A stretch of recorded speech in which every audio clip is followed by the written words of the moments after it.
क्या है असली होली? संत गरीबदास जी महाराज जो बता रखे हैं, हमें राम नाम की होली खेलनी है, ना कि यह दिखावटी होली जो मुंह थोबड़े लाल काले पीले कर लेते हैं। ये होली नहीं होती। असली होली वो है जो राम नाम की होली खेली जाए। ऐसे होली थोड़े तो कुत्ते सुअर भी लौटते रहते हैं कीचड़ में, क्या वो तो होली है? आखिर क्यों मना करते हैं रंगों की होली खेलने के लिए? कोई ग्रंथ में नहीं लग रखा, किसी भी पुस्तक में ये नहीं है कि भी होली खेल लो।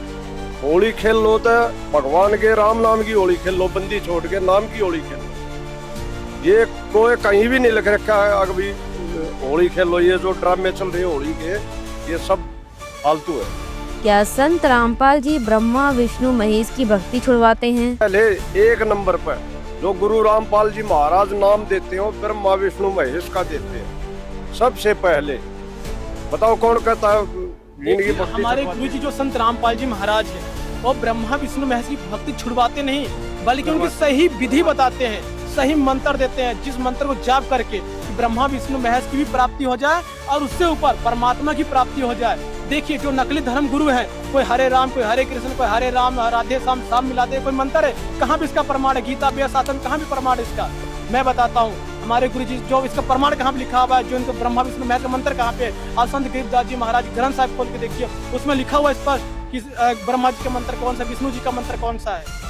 हमारे गुरु जी संत रामपाल जी महाराज जो है वो वेद शास्त्रों के अकॉर्डिंग उनकी भक्ति बताते हैं, ना कि छुड़वाते हैं। क्या होली खेलने की परंपरा सिर्फ एक दिखावा है? चलिए जानते हैं इस वीडियो के माध्यम से।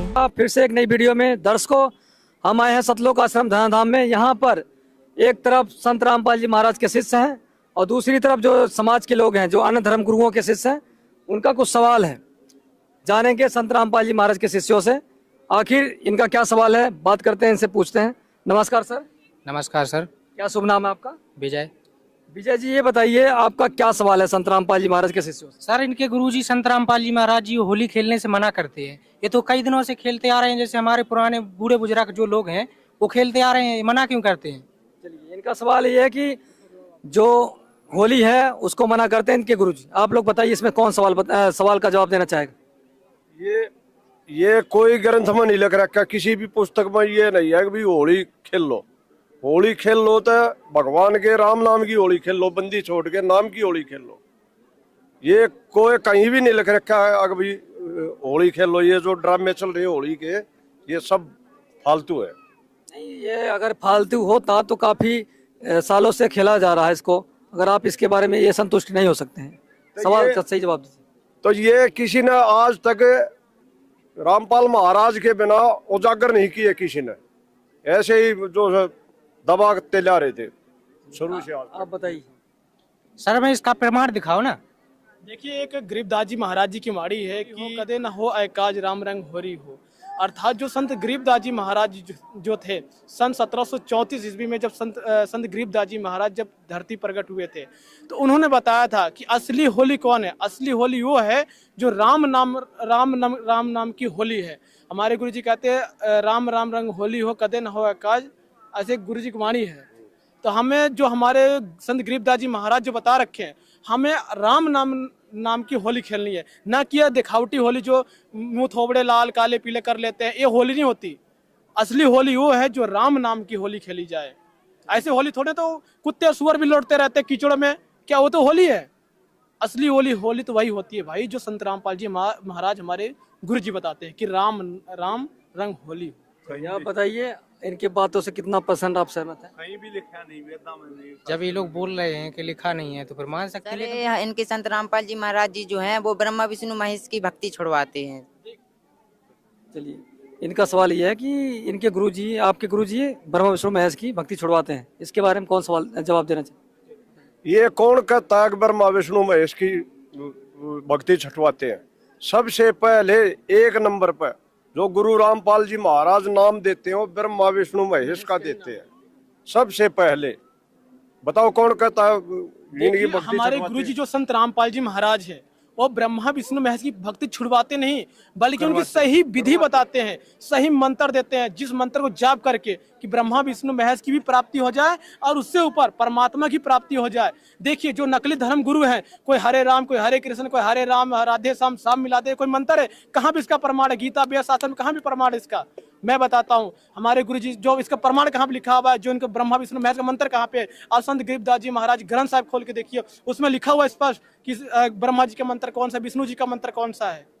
हमारे गुरुजी संत रामपाल जी महाराज जो है वो वेद शास्त्रों के अकॉर्डिंग उनकी भक्ति बताते हैं, ना कि छुड़वाते हैं उनकी। और कोई सवाल बताइए, सवाल बताइए आपका क्या सवाल है? सर मैं ये कह रहा हूँ, ये इनके गुरुजी ब्रह्मा विष्णु महेश के माता पिता बताते हैं, इसका कहाँ प्रमाण है, कहाँ है इनके माता पिता? हमें तो आज तक किसी ने नहीं बताया।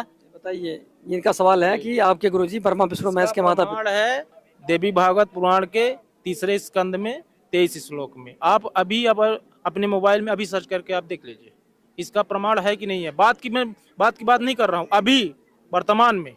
बात की बात कब हो जाता है, भूल जाता है इंसान। वर्तमान में आप देखिए उसमें लिखा है कि नहीं लिखा है। आप बताइए, इनके जो इन्होंने बताया कि देख लेना, और बाकी और कोई सवाल है तो बताइए। सर इनके गुरुजी पैर छूने से मना करते हैं, जैसे कोई हमारे वहाँ पर माता पिता हैं उनके पैर छूने को मना करते हैं, ऐसा क्यों करते हैं, कहाँ प्रमाण है? बताइए। इसका जो है तो पैर छूने का मना इसलिए करते हैं गुरुजी कि ये हम आप जो है तो यही क्रिया करते करते बिना जान के हमारे पूर्वज करते आ रहे थे, और वही करते करते यहाँ फंसे रह गए यही करते करते। तो हमको आपको आप सुधारना, क्योंकि हम आपको आप देखिए क्या एक दूसरे का पैर छूने से अपनी भक्ति कमाई जो है तो खर्च होती है। देखिए बात क्या, हमारे गुरुजी संत रामपाल जी महाराज पैर छूने के इसलिए मना करते हैं कि आपको एग्जांपल छोटा सा देता हूँ। आपने मान लो कि 2 टायर आपके पास, एक टायर में तो खूब हवा भरा हुआ है, सेकंड दूसरे टायर में जो है उसमें बिल्कुल पंचर है। अगर मैं उस हवा जो भरा है जिस टायर में, उसका हवा निकाल कर अपने दूसरे टायर में डालूंगा, तो आप बताओ ये पॉसिबल है कि वो कार जो रहेगी, मान लो जो पहिया जो दोनों रहेगा वो चलने योग्य रहेगा? नहीं रहेगा, क्योंकि 50-50 हो जाएगा तो पंचर ही कहलाएगी, हवा पूरा प्रॉपर नहीं आएगा। उसी प्रकार हम भक्त हैं और आप जगत के हो गए। मान लो फॉर एग्जाम्पल आपकी भक्ति कमाई 0% है, हम अपने संत रामपाल जी महाराज जी के आशीर्वाद जो भक्ति करी, हम तो बैटरी फुल कर ली अपनी, ठीक है। जब हम आपके पैर छुएंगे तो हमारा क्या, जब आप हमारे पैर छुओगे तो हमारी जो आपको हम तो ना चाहते भी हो, हमारा आशीर्वाद तुम्हारे पे चला ही जाएगा। वो मन में फीलिंग उठना ही काफी होता है। साधारण शब्दों में इसका ये है कि क्या है कि हम एक दूसरे की ऐसी क्रिया करते रह गए, इसलिए फंसे रह गए। यहाँ एक दूसरे को भक्ति कमाई दे रहे हैं, ले रहे हैं, दे रहे हैं। यही बिजली पर घुसी अज्ञानता की घुसी पड़ी है। इसको सुधारने का वक्त है। सच्चे जान की ओर जाइए, मालिक का सत्संग सुनिए, इससे मालूम पड़ेगा कि हमको क्रिया कौन सी क्रिया करनी है, कौन सी क्रिया नहीं करनी है। और बताइए क्या सवाल है? अरे भगत जी ये बता रहे हैं आपके शादी ब्याह में तो ये लोग पाँव नहीं परन दे रहे, वो दहेज भी नहीं दे रहे, मतलब ऐसा क्यों हो रहा है? बच्ची जाती है जब तो कम से कम 5 बर्तन तो देना चाहिए। यहाँ से जाएगी फिर क्या लेके जाएगी? जो सनातन की रीति है वही तो चल रही है, वो जे मिटा रहे हैं। ऐसा कौन सा वेद में लिखा हुआ है कैसा होना चाहिए? बताइए इनका। देखिए कि इन भाई साहब का कहना ये है कि संत रामपाल जी महाराज जो है वो दहेज ना लेने देते हैं ना देने देते हैं।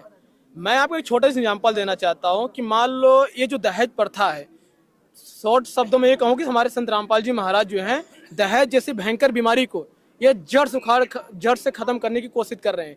इसका दुष्प्रभाव क्या पड़ता है दहेज का, मैं आपको एक छोटा सा एग्जाम्पल देके बताता हूँ। मान लो किसी इंसान के या किसी भी मतलब कोई है, उसकी 4 से 5 पुत्रियां हैं, ठीक है, और उसकी कमाई 0% है, तो आप ही बताइए क्या वो दहेज देने योग्य रहेगा? बेचारा वो तड़प को मरने योग्य हो जाता है, हो कि वो इसको टेंशन लग जाती है, मैं अपनी बेटियों की शादी करूंगा कैसे करूंगा।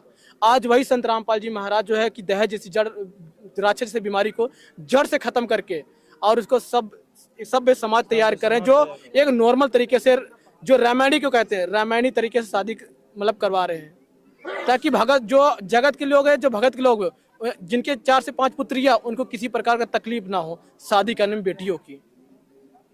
हाँ भगत जी ये बात है। और हमारे पूरे जितने पूर्वज हैं, देवी देवता हैं पूरे, जैसे ब्रह्मा विष्णु महेश हैं, इनकी भक्ति भी छुड़वाते हैं।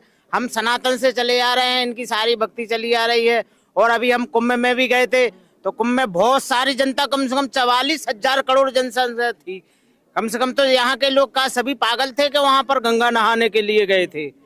तो कुंभ नहाने से मोक्ष मिलता है, और कुंभ नहाने से 144 बार में तो आया है, 44 साल में कुंभ, तो हम लोग नहाने के लिए गए थे वहाँ पर मोक्ष मिलता है, सभी साधु संत मिलते हैं। क्या गंगा कहना चाहेंगे जो इन्होंने अभी बोला कि हम कुंभ नहा के आए हैं और कुंभ कौन देना चाहेगा, आप बताइए इसमें। देखिए क्या है कि वहाँ जी कुंभ में अभी वर्तमान में आज की ही खबर मैं देखा हूँ दैनिक जागरण में, छत्तीसगढ़ के 10 व्यक्ति मार गए दुर्घटनाग्रस्त में, बोलेरो की और बस की टक्कर में। वहाँ कुंभ में नहाने नहीं गए थे और मर गए, काल के गाल में चले गए।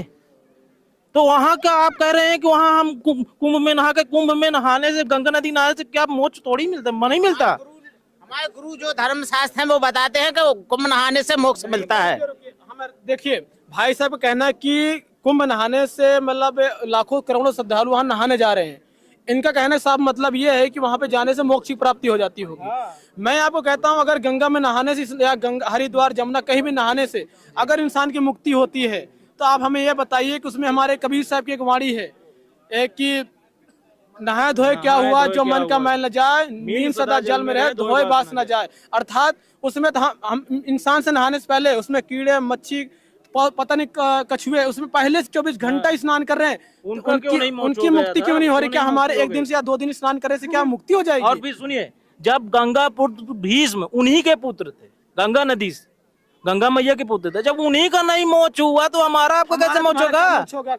वो जब उन्हीं का नहीं मोक्ष हुआ था, अब बताइए। इसलिए ये एक सटीक उदाहरण है, सटीक, इससे ही समझ में। आज पूरा बागेश्वर धाम जी हैं जो महाराज जी हैं, बागेश्वर धाम जी महाराज जी बता रहे थे कि सभी लोग आइए यहाँ पर मोक्ष होता है।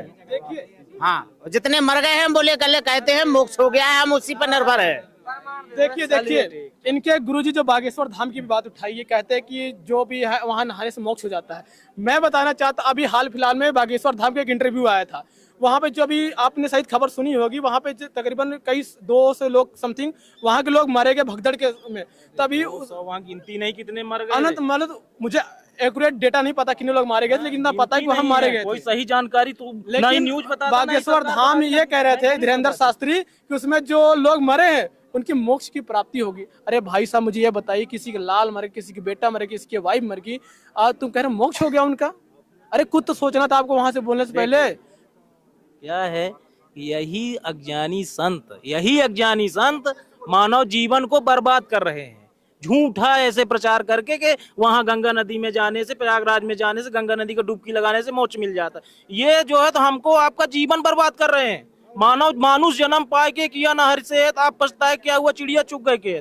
मानुष जन्म दुर्लभ है, मिले न बारंबार, जैसे तरवर से पत्ता टूट गए फिर बहु न लगता डार।